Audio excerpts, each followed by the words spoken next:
A role of a councillor, the major one, is you represent the people at a ward level. It's like instead of 4,000 people going to the council complaining about a bridge in their area, you go in their state. To me, I describe a council as a bridge which comes from people from the community to the council, and a councillor from the council to deliver to people.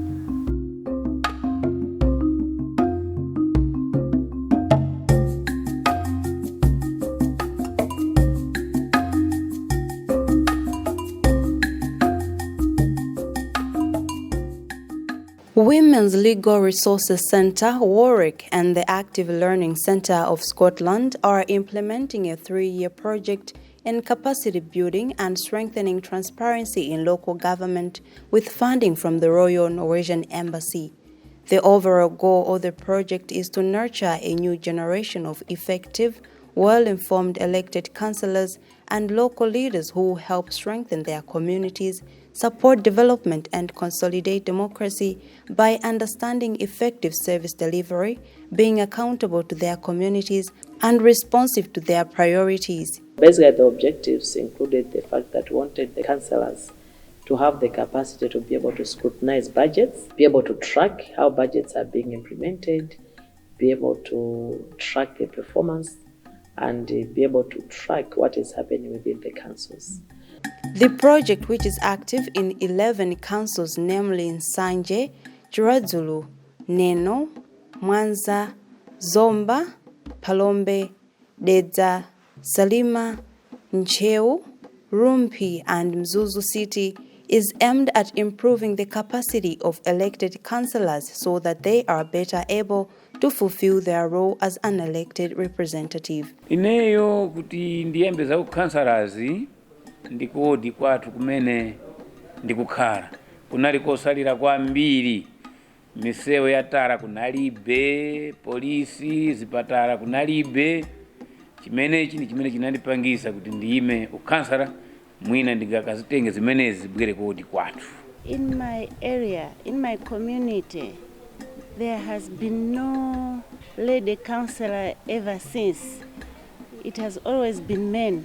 So I wanted to challenge, first of all, that even women can become one, can become leaders.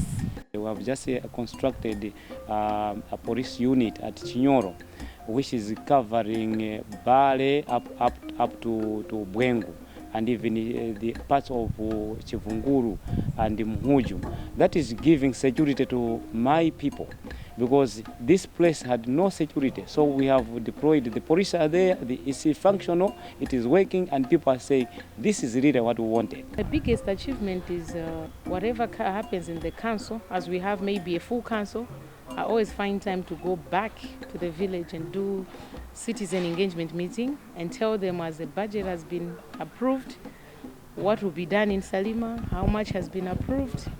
At least we'll be going in the same way, and they should know what is happening in Salima. Apa ndakwanisako kubweresa polisi, chipatala, msewu watara, ndi umene ufuna uyambe panopa, ndalama zabwera kale, ali pa process yofuna contractor kuti ayambe msewu watara.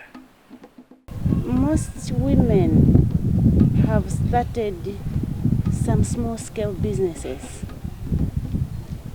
I have encouraged them to get loans, government loans, so that they can be doing some small-scale businesses.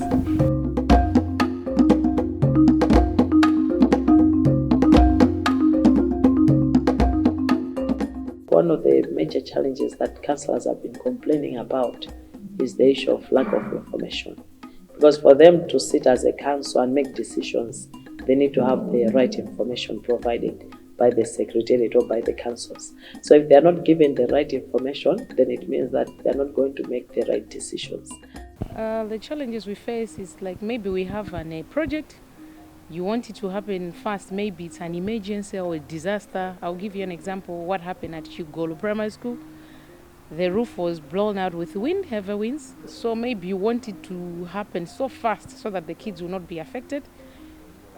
Everything will be done by the secretariat to release or do everything they have to do. They will take long because they say it have to go to procedures of procurement and the other stuff. So to us, it's a challenge because people in the village, they don't care about that. They don't even understand what's procurement or the process. What they want is us to do their work, and to them, that's all they need. What happens is you feel like when you are voted as a councillor, you will find a lot of money, and that's what makes politicians promise a lot of things. We feel like we are going to find a lot of money, and we'll just be getting that money direct into projects. But come, you are a councillor, look at the funding from the central government, look at the locally generated revenue. They're not enough. So we have got limited resources. For the roundtable meetings, they're important because they are like a learning point for all the councillors. There's cross-learning, so they're able to share experiences coming from the different councils. If, for example, a council doesn't read this information, at least councillors can learn from other councils where things are happening in the right direction. So in that way, they're able to build each other's capacity in terms of how they can navigate within the local government system. These meetings are very important because we interact with councillors from Salima, Ncheu, Dedza, Lumpi. So we shared our problems and how we can solve those problems. So like these meetings, they are very important. It's like they're also orienting us so that we must know how we can learn our council. It's a good project, and we should thank all WORLEC. Though I would like to bring a proposal to WORLEC that they should not leave us alone, because they were saying it was the end of their project like last year. But because of COVID, we are here up to today. So it's our wish for them not to leave us now, because if we have any NGO, it's only WORLEC which has been there for us. Government only did once orientation. Even citizen engagement meeting, it was WORLEC, would come with support, even financial support. So if they leave us right now, they are leaving us on the way. For us, I think as WORLEC, we have seen that it's a very important project. And I think from their own words, the councillors are saying that WORLEC was actually one of the first NGOs to express interest to work with them when they had been elected in 2019. And because of that, they saw the importance of the trainings, of the meetings that we had been conducting. So for me, it's something that we still hold dearly. We still think it's important that we should continue working with them. And if the funds permit, then we're going to work with them.